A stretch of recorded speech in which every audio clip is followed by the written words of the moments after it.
Evo, pogledajte, ovo je Sarpijev pilav sa piletinom i karijem. Ako te zanima kako sam ovo napravio, ostani do kraja ovog video recepta i uživaj u istom. Evo šta nam je potrebno za današnji recept. Imam ovako opranog pirinča, 1,5 ovako šoljicu. Znači samo stavite 3 puta više vode i nema greške. Jednu glavicu crnog luka, od začina imam beli luk u prahu, imam kari, imam mešavinu ovog bibera, imam suvi začin ili ti vegetu, imam ovako suvo povrće, znači tu ima šargarepe i peršuna, verovatno ima i malog luka, nema soli. Koristit ćemo biljno ulje i malo slatke mlevene paprike. Šta ćemo prvo da uradimo? Znači, ovo nećemo da kuvamo ništa, da ne prljamo šerpe, da što manje isprljamo. Znači, koristim jednu ovu staru tepsiju ili pleh. Sve ćemo spremati direktno u ovome. Prvo što ćemo da uradimo, ja ću prvo da začinim ovo meso. Dok budem pripremao ove druge stvari, ovo meso neka upija začine. Stavit ću ovako. Znači, suvog začina. Ubacit ću bibera malo. Vi to radite sve po vašem ukusu. Ubacit ću malo ove slatke paprike. Ubacit ću karija. Karija ću kasnije da dodam i u pirinač. I ubacit ću ovaj beli luk u prahu. Sada ću to sve da promešam ovako rukom. I ostavit ću sa strane da ovo meso upije te začine. Inače koristim 2 bataka, 2 krilca i 2 karabataka. Eto, kupio sam pile pa sam belo meso odvojio za neki sljedeći recept. Evo ovako, kada smo začinili ovo meso, ostavit ćemo ovo meso sa strane. Evo, sada ću da isečem ovaj crni luk onako na kockice. Poenta cijele priče je da pilav ne spremam nikada preko leta, zato što je vrućina, da grejem kuću bez veze. Znači sad je zaladnilo, oktobar je mesec i vreme je da se nešto sprema u rerni. Samim tim zagreje se malo i kući, ekonomično, nema šta. I spremat ćemo sve u ovom plehu ili u ovoj tepsiji baš iz razloga da što manje peremo suđe.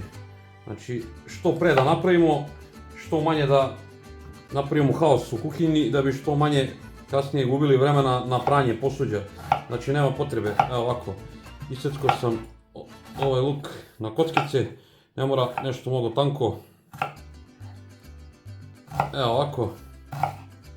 Sada ćemo da pouljemo ovaj pleh i ićemo to da ispržimo. Evo ovako, sipat ćemo malo ulja da to podmažemo, kao što sam ja sad uradio. I ubacit ćemo ovaj luk. Sad idemo ovo malo da propržimo. Evo ovako, uključite ringlu, stavit ćemo znači ovu tepsiju sa lukom i to ćemo malo da propržimo. Za to vreme uključite rernu na 200 stepeni da se zagreje. Klasika, pržimo luk dok ne požuti, da nek postane onako staklast. Nećemo da ga ugljenišemo, znači kao u tiganju normalno pržimo u ovom da ne bi prljali neki tiganj bez veze ili neku šerpu. Klasika, pržimo luk, evo ovako kada se zagrelo, dok ne požuti da postane onako staklast, pa ćemo onda da dodamo pirinač ili rižu, zavisi kako ko zove. Evo ovako. Evo vrlo brzo luk je krenuo da žuti, nemojte da dopustite da vam izgori, znači smanjite vatru.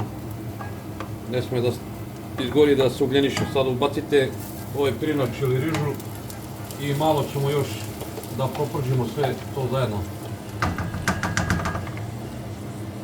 Sada ću u ovo da ubacim ovo moje suvo povrće, ovako 2 kašike. Vi možete neko drugo povrće ako želite. Dodat ću odmah i ovako pola ove kašike suvog začina. Kasnije vi probajte, nemojte samo da presolite. Evo, malo ćemo da propržimo. Ali ne mnogo, malo samo. I ovo ćemo da dodamo, znači puta 3 količine vode koliko smo dodali pirinča. Kao što vidite, ne treba mi više ova ringla, sad ću da je ugasim. Sklonit ću ovo sa strane. Malo ću da promešam. Evo ovako. Rasporedit ću po celoj ovoj tepsiji da bude ravnomerno. Evo ovako. I onda ćemo dozgo da stavimo meso i zalit ćemo sa vodom. Znači ništa prostije nema. Najbolje je da sipate vruću vodu. Ako nemate, možete hladno, ali najbolje je bilo da sipate vruću vodu u ovo. Ja imam vruću vodu, tako da ću naliti sa vrućom vodom. Sad ću ovo meso ovako da rasporedim po ovom plehu. Evo ovako. Kasnije, kada budemo pekli ovo meso, ćemo jednom da okrenemo čisto da bude pečeno sa obe strane. Evo, sada ćemo lagano da nalijemo vodu. Pažljivo, nemojte preko mesa da ne sperete ove začine koje smo stavili na meso. Vi možete kasnije malo da probate pirinač kad budete okretali meso, ako nije dovoljno možete dodati još malo vode, zavisnosti od pirinča koju vrstu koristite. Tako da ja sam dodao bukvalno 3 puta više vode i to mi uvek uspe. Evo, kada sam nalio vodu, ja ću još karija staviti, vi ako ne volite kari ne morate. Izbegnite ovaj deo. Ovo ću sada pokrijem sa aluminijumskom folijom i to će da ide u rernu na 200 stepeni. Narednih sat vremena, nakon pola sata ćemo skinuti aluminijumsku foliju pa ćemo da nastavimo pečenje. Evo, nakon pola sata skinut ćemo aluminijumsku foliju pa ćemo vratiti u rernu na još 10 minuta pa ćemo onda da okrenemo to meso. Evo, nakon 40 minuta sada ću ovo meso da okrenem na drugu stranu. Sad možete da probate, da vidite kako je kuvan ovaj pirinač. Ako vam je tvrdo, dodajte još malo vode, pogledajte, ima još dosta tečnosti, ja neću dodavati ništa. Tako da evo, samo ću da okrenem ovo meso da se lepo ispeče i sa druge strane i vraćamo u rernu. Nakon sat vremena ovaj pilav je gotov. Evo, kao što vidite, izgleda fantastično. Višak tečnosti je pirinač upio, ali nije potpuno suvo. Pogledajte kako izgleda.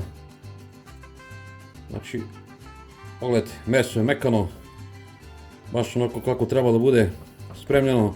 Evo, nakon sat vremena ručak je gotov, pilav na Sarpijev način. Znači, otprilike isto se spremi za sat vremena, da li kuvali to meso pa posle pekli ili spremili u nekoj dodatnoj posudi. Mi smo direktno sve spremili u ovoj tepsiji, tako da bukvalno sa seckanjem luka, malo dinstanje, znači sve ukupno možda sat i 10 minuta sam izgubio vremena da napravim ovaj pilav. Sad sve zavisi od vrste pirinča i od vaše jačine, vaše rerne, koliko će dugo da se peče.